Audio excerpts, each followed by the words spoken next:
of the release of movie Kesari 2 based on the life of Shankaran Nair, the lawyer who fought against the British Empire following the Jallianwala Bagh massacre, PM Modi, while addressing a rally in Haryana today, slammed Congress for abandoning a nationalist.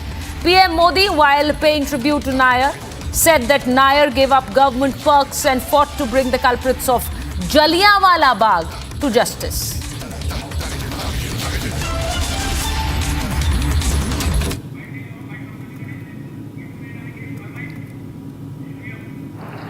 Jallianwala हत्याकांड में शहीद हुए देशभक्तों और अंग्रेजों की क्रूरता के अलावा एक और पहलू है जिसे पूरी तरह अंधेरे में डाल दिया गया था। ये पहलू मानवता के साथ, देश के साथ खड़े होने के बुलंद जज्बे का है। इस जज्बे का नाम शंकरन नायर था। आपने किसी ने नहीं सुना होगा, शंकरन नायर का नाम नहीं सुना होगा, लेकिन आजकल इनकी बहुत चर्चा हो रही है। शंकरन नायर जी एक प्रसिद्ध वकील थे और उस जमाने में 100 साल पहले अंग्रेजी सरकार में बहुत बड़े पद पर विराजमान थे। वो सत्ता के साथ रहने का सुख, चैन, मौज सब कुछ कमा सकते थे, लेकिन उन्होंने विदेशी शासन की क्रूरता के विरुद्ध जलियांवाला बाग की घटना से व्यथित होकर मैदान में उतर उठे। उन्होंने अंग्रेजों के विरुद्ध आवाज उठाई। उन्होंने उस बड़े पद से लात मार करके इसे छोड़ दिया। केरल के थे, घटना पंजाब में घटी थी। उन्होंने जलियांवाला बाग हत्याकांड केस लड़ने का खुद ने फैसला किया। वो अपने दम पर लड़े, अंग्रेजी साम्राज्य को हिला कर रख दिया। जिस अंग्रेजी साम्राज्य का सूरत, जिनका सूरज कभी अस्त नहीं होता था, उसको शंकर नायर जी ने जलियांवाला हत्याकांड के लिए कोर्ट में कटघरे में खड़ा कर दिया। साथियों, ये सिर्फ मानवता के साथ खड़े होने का ही मामला भर नहीं है, ये एक भारत श्रेष्ठ भारत का भी बहुत उत्तम उदाहरण है।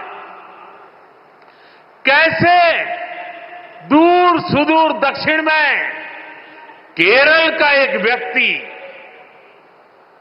पंजाब में हुए हत्याकांड के लिए अंग्रेजी सत्ता से टकरा गया। यही स्पिरिट हमारी आजादी की लड़ाई की असली प्रेरणा है। And I'm joined by my colleague Abhishek Kapoor on the phone line. Abhishek, very clearly, many in the country do not know who Shankaran Nair was, the man who fought against the British Empire after the Jallianwala Bagh massacre. And the Prime Minister reminding them of this forgotten hero and very clearly blaming the Congress for so many faces of this battle that they've not got into prominence. Well, yes, so there is a pantheon of freedom fighters, patriots who were not given their due essentially because they fell foul or they were not on the right side of the Nehru-Gandhi narrative, which has been sustained, which has been nurtured post-independence under the umbrella of the Nehru-Gandhi dynasty. And the Prime Minister there, like it happened in the case of Sardar Patel, he retrieved the legacy, made him taller than he was, shown in our textbooks, for example, by way of the Statue of Unity, among other things. The manner in which we have seen center staging of Veer Savarkar. Remember, for all these years, Bollywood never bothered to make a movie on Veer Savarkar or do an appraisal of his work through their art form for 70, 75 years. It's only now that this has happened. We have seen books coming out on Savarkar, among others. We saw how the likes of Chandrasekhar Azad and Bhagat Singh were called extremists, and in one case even terrorists, and those descriptions were accepted in the Nehru-Gandhi narrative. So the Prime Minister, they are now focusing on T. Sankaran Nair, essentially because the movie is coming, the Akshay Kumar starrer, Kesari Chapter 2 or Part 2. And T. Sankaran Nair was a lawyer, patriot.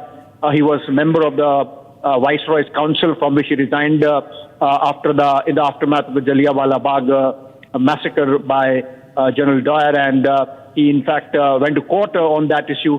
But we hardly read about him or know about him from our history books. So the Prime Minister effectively using this occasion of the movie coming out to again focus on the manner in which the Congress party over the last decades that is were in power, and subsequently because of the larger ecosystem that it nurtured over those years, created a narrative in which all these true patriots were effectively forgotten. So I think it's part of an ongoing debate of narrative versus counter-narrative, something we saw beginning with the JNU episode back in 2015-16 and going up to Savarkar, Bhimrao Ambedkar. Remember, today we are marking the anniversary of Baba Saheb Ambedkar and the manner in which he was made to lose elections from 1952 onwards by the Congress party.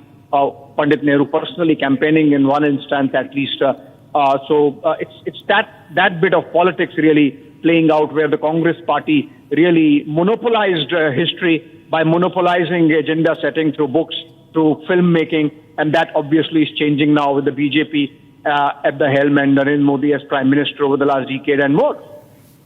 Right, Abhishek. 106 years to the Jallianwala massacre. The country yesterday paid homage to the lives lost, and today Prime Minister Narendra Modi speaking about the forgotten hero Sankaran Nair. Thank you so much for speaking to us.